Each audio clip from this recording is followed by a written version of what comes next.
What's happening on the Carter matter? Your Honor, the people had filed an emergency bond violation where we asked the court to hold bond and issue an immediate warrant report to do so. I checked XGL. He's not in custody. I don't see him present. I have no idea where he is. All right. He's here, Your Honor. Is he here? Where is he?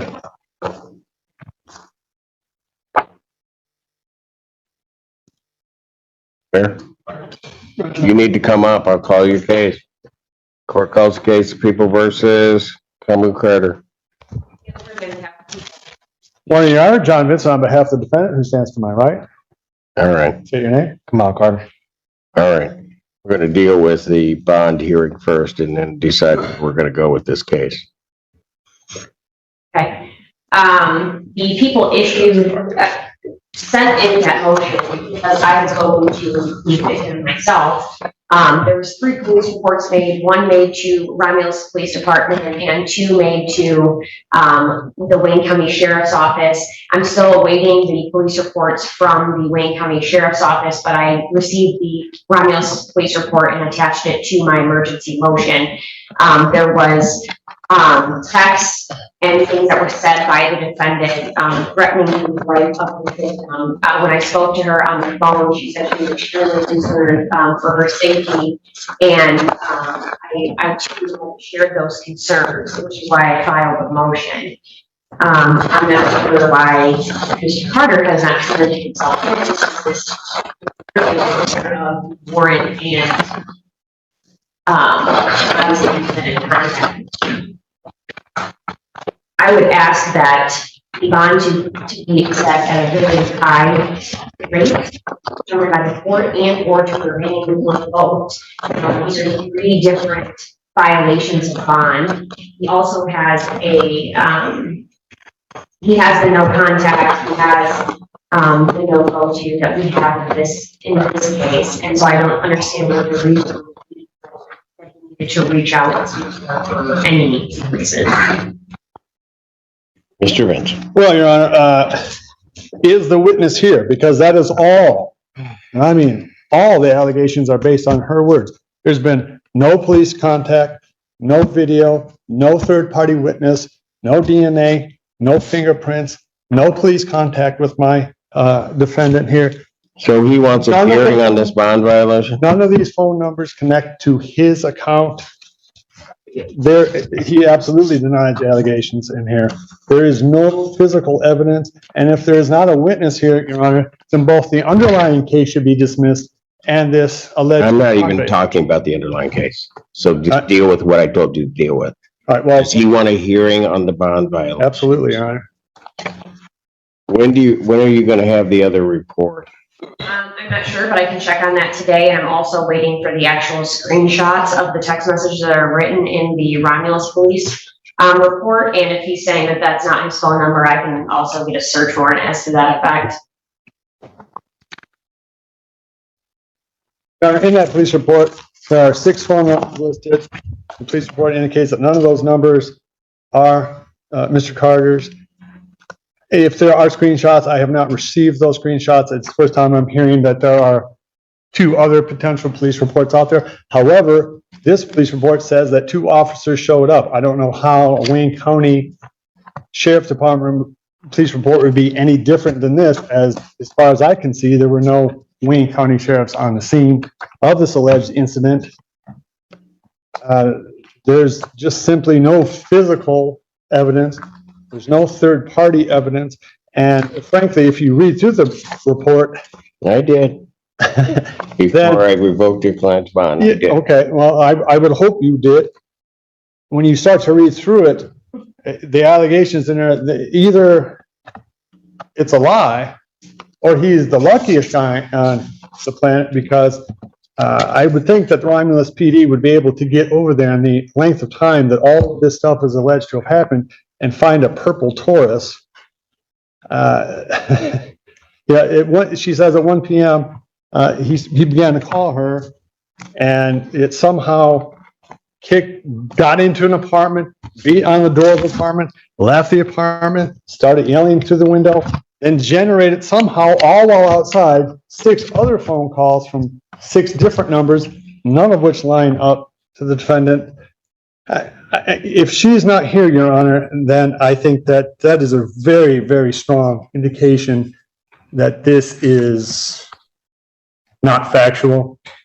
The other thing in this, Your Honor, this person alleges that he stole a gun from her in Pittsfield Township. Well, you know, if that's the case, then shouldn't this have been a little higher priority? I think the prosecution knows that this is not accurate. There's just simply, there's nothing before the court today to indicate that he is guilty of what they're saying he's guilty of. If she's not here, she should have been here. There's no Romulus police officers here, not that they saw anything anyway. There's no third party in the police report that says witnesses, none. Wait a minute, he's broke into this apartment complex, banging on the door, goes outside, supposedly shouting the N-word.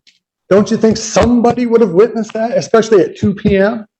Oh, you know, without a witness, without some shred of physical evidence, there's nothing. This is just the allegations of someone who did not bother, apparently, to show up to court, both for this and presumably for the underlying charge. First thing, this defendant is on bond awaiting this final settlement conference where he's charged with domestic violence. He's also on bond awaiting pretrial where he's charged with child abuse forward. He's also on bond awaiting a probable cause conference where he's charged with resisting and obstructing a police officer and fleeing third degree. Mr. Vincent claims that he knew nothing about screenshots. Well, I just said on the record I don't have them. I'm awaiting them. But they are in the Romulus police report. They say that they do have screenshots, so maybe he didn't read that report. Also, Oh, Your Honor, I don't have screenshots. You will not interrupt, ever. I let you go on and on. I told you what I'm trying to focus on here. Keep trying it, Mr. Vincent. You're gonna run into trouble with me real fast. Ms. Kirby, you may continue. thank you. I also explained in my motion that the Romulus police report is different than the 2 other contacts that this victim had with the sheriff's department. I've included those police numbers. Those are also in the motion. So I'm not sure what he means on, I have no idea why the sheriff's department and Romulus were here. No, it's completely different. And I don't have the accusations in those. I'm awaiting to get those, given that they're not in our county, and I followed the process to get those. Also, this is, if we're having a bond violation hearing, I would just remind the defense counsel that it's not beyond a reasonable doubt for a bond violation. So I would ask the court to take what it has in front of it, including the Romulus PD report, and either adjourn so I can get the other police reports, and so I can get the actual screenshots and possibly a search warrant for this. And I would ask for the defendant's bond to be revoked and he to be remanded. Given the seriousness of this case and the seriousness of his other 2 cases, I do believe he's not only a threat to the victim, but to the safety of the community and also children. He seems to find it funny as his defense attorney speaks, which also tells me that he does not take this as serious at all, which also concerns me. As for the complaining witness not being present, I did not know that he was going to be here. I thought he was still out since he had not turned himself in, and his attorney was well aware that he had a warrant out, no bond. So she is not present. Last time I spoke to her, she was in fear for her life. She said she would continue to answer the phone, but she has been placed in a different place that I know of the location that she does not want me to share out loud. I have no problem sharing that with the court, but she is not present. And regardless if she was present or not, I can still proceed based on forfeiture by wrongdoing with the interference that the defendant has committed himself through these other police reports. And I was going to ask for time to get those anyway so that I could present those at trial. So regardless if she is here or not, and just for the record, the court rule does not actually say I have to have a witness present. It actually says I have to say if I can proceed or not, which is what I'm doing. They told the judge that the defendant had allegedly threatened the victim's life through text messages and phone calls. According to the prosecution, the victim was so frightened that she feared for her safety and had contacted the police several times. Because of these allegations, prosecutors asked the judge to revoke Carter's bond and take him into custody immediately. But Carter's defense attorneys strongly disagreed. He argued that the accusations were based entirely on the victim's claims, without any physical evidence to support them. There were no witnesses, no video recordings, and none of the phone numbers listed in the police report were connected to Carter. According to the defense, the story simply didn't make sense. The police report described a situation involving multiple phone. Thank you. Anything else, Mr. Benson? And if hearsay allegations, someone's not here.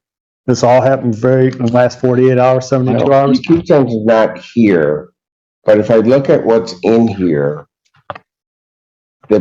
first of all, you're mixing two things. Because certainly they can proceed by hearsay as regards to bond violation. So that maybe we can clear that part up, because so they don't need her here for that. As to the final settlement conference, the people have stated to the court that they can proceed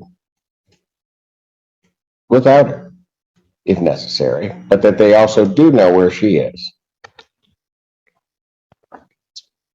I don't know how they could possibly proceed when there is not a That's stitch. not your issue. They've made the representation to the court. Okay, and I'm making a representation to the court that when you read the police report, which you have, I read it. then you know that there is only her allegation. At least for what I have in front of me and what you have in front of you. And he is here. He's availed himself to the court every time that I've had anything to do with him. Why didn't he turn himself in between the time I revoked his bond and today?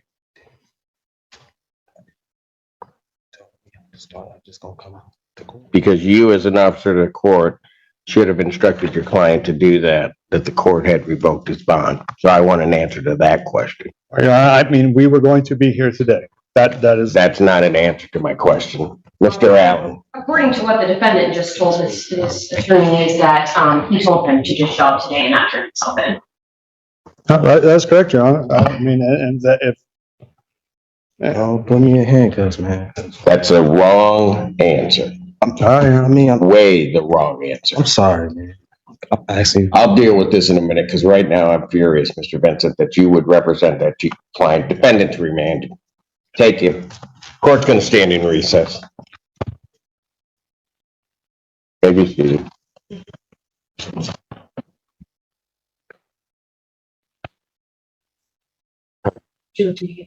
Yeah. Can you bring him? Somebody back there with him? Can you bring him out? Court calls the case of the people versus Cameron Carter. Recall. It was gonna be half of control. Now, Vincent, on behalf of the defendant. Yeah, there was absolutely a mix-up.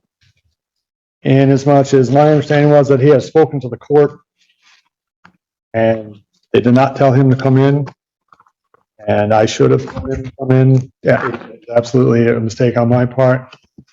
Well, it's not only a mistake, it's a sanctionable offense. And I think you ought to know that. To willfully tell a client or even intimate to a client that they should in some way disobey a court order.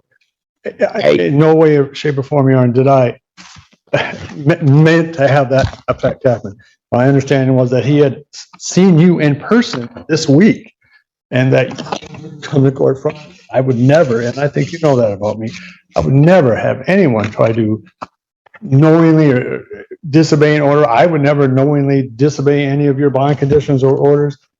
He is, I mean, I don't know, Your Honor, this is a horrible mistake and I'll fall on my sword for it, but it is a misunderstanding. It's not any, in no way, shape, or form was I trying to get him to avoid justice, and he certainly is trying to avoid justice on this, Your Honor. I understand that these charges and allegations are serious.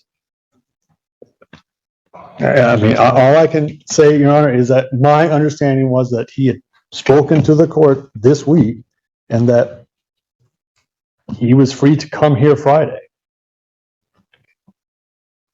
We clearly had, at no point did I ever advise Mr. Carter to do anything else other than follow the law. And it must have told him that a dozen times, something that every time I've talked to him, do not violate your bond, don't violate your bond, show up Friday. That's when we have a court date. My understanding was that was the understanding. And it is absolutely a snafu on my part. And I beg the court's forgiveness. He has an appointment today at 2 p.m. to see Washington Community College counselor. He's trying to get his CDL so he can take care of his kids. He is working on another job. He's availed himself to court today, Your Honor. If this is bound over to jury selection, he'll be there then too. He understands this is serious, Your Honor. He's just vehement in his innocence, and I perhaps have been overzealous on my part. I meant no disrespect to you, the court, to the people. What I'm going to do in this case, because, I mean, something's got to be decided as to what was told this defendant. That may have to be resolved some other way, but the court will take whatever action it deems necessary, and I won't do that until June 26th, if I deem it appropriate to do so, because as angry as I am right now, I'm not going to make that decision on that. I will set a bond hearing in person in this case for June 26, 2023 at 9 a.m. All of the paperwork will be sent over, and we can deal with it at that point. In the interim, defendant's bond is revoked. I will adjourn the jury final settlement conference that we were going to have today, as well as the jury selection. Jury final settlement will be my next one, August 11th, 2023 at 9 a.m. Jury selection, August 14th, 2023 at 8:30. Defendant's remanded. Your Honor, may I approach?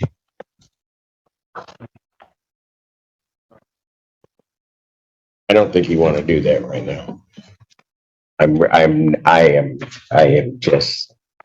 Your Honor, you know I did not.